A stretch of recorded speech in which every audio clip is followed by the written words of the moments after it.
Hello everyone, welcome back into this channel. So today we will learn about Google Sheet application on our mobile phone, and I'll let to show you the way how you can edit the view only format documents on the Google Sheet by iPhone.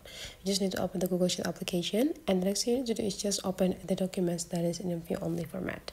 So the view only document will be shown like this. There will be information pop up after you open the documents, and whenever this document is in the view only format, you will not gonna able to edit any information inside of the cells in these documents.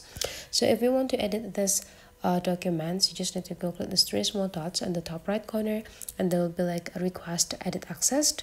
So you just need to go click them to request the access to the owner.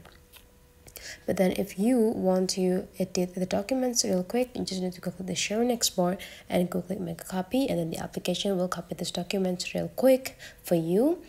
And right after that, just tap on the cells that you want to edit, and you just need to type the informations to change or replacing the informations pop up here.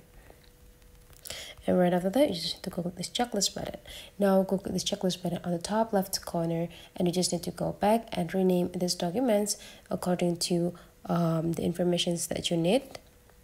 Go click this rename and type the title, the new title, and click rename, and you're done. So that is the way, guys, how you can edit the view only documents on the Google Sheet application. Hopefully you enjoyed this video, and let's meet again into other tutorial.